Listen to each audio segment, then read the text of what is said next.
couple of weeks ago, I was looking at an auction, a nearby local auction to me, and I was looking at the catalogue online, and I noticed a photograph of a Rolleicord, and this was very much the photograph. You can see it has the lens cap on, but I recognised it as a Rolleicord, a late Rolleicord, and I was pretty sure it was a Rolleicord Va. Now, I really like Rolleys. I would love a Rolleiflex. I've got a Rolleiflex standard, but Rolleiflexes are expensive, especially the later ones, and Rolleicords have a very good reputation. And the Rolleicord Va has an excellent reputation. It was one of the last models. So I took a little bit of a gamble on this. I would always say look at the camera first, but I wasn't able to get to the auction house. I saw this on a Thursday for a Saturday auction, so I put a bid in, and I was lucky and I did win the camera, slightly more than I had initially wanted to pay, but it wasn't bad. And I felt even if it wasn't working, it might be worth getting it repaired, even though that's quite expensive. However, when I picked the camera up, I was quite pleased. It was a Rolleie 5. I think it's a 5A, dates from about 1955. It appears in reasonable condition. The first thing I really liked was the focusing was really smooth. I once had a Rolleicord 3 and the focusing was quite rough because I think it had been dropped, although I didn't pay a lot for the camera. The focusing is really smooth.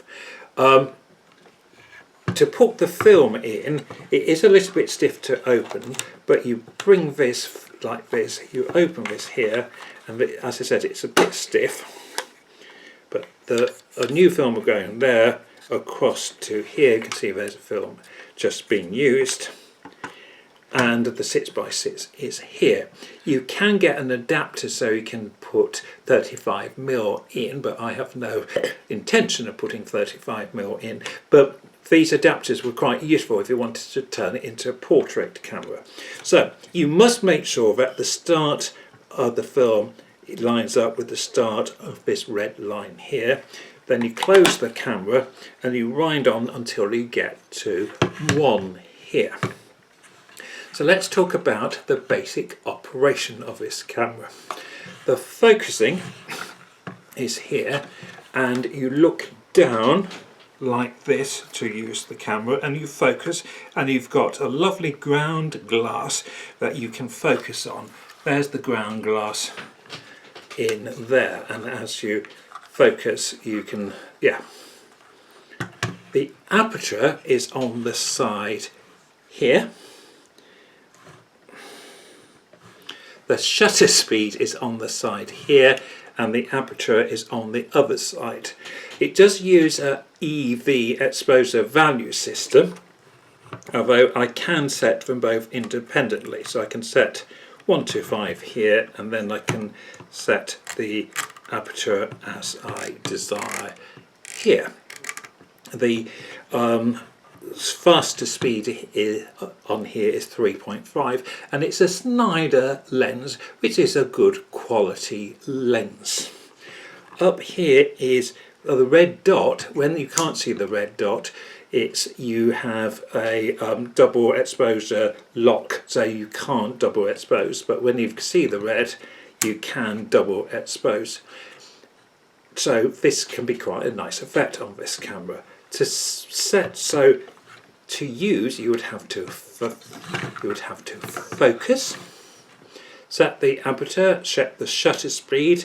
So it hasn't got a meter, so you either use a meter or the sunny 16 rule. If it's bright sunny at 125 of a second, you use f16.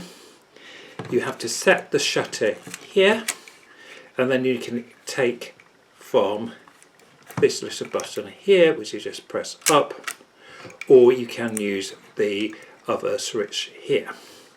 There is a flash connection, as you can see here, and that is basically it. As I said, the focusing is really nice.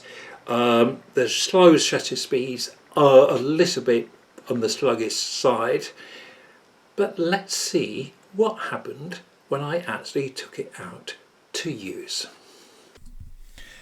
I used the camera on a slightly dull day in the Purbeck area of Dorset, and I was delighted with the sharpness. I had an issue that initially the film seemed to wind on a few frames extra, and I missed a few frames, but the camera performed exactly how I hoped it would do. The scan is a bit patchy on this photo. I was using a yellow filter, and on the whole I was delighted with the sharpness and the effect of the yellow filter, and I'm really looking forward to exploring more with this camera. And it's a camera I actually want to use. As you know, sometimes I just test these cameras and then sell them on, but this camera I have quite a lot of photographic ideas. Again, this is a shot I quite like. I love this tree in Corfe Castle, and again the filter has worked well. I do have a red filter with the camera that I haven't used yet, and I do need to. The exposure worked quite well. I'm using Sunny 16 here. Really like the 6x6 format. It really made me realise how I like medium format cameras, and in particular I like using the Rolleiflex system, or this is a Rolleicord. They are really nice cameras to use. You feel that you are using something of quality. I was using my favourite Former Pound 100 film, and as I said, I'm really looking forward for using this camera a lot more and doing some more videos.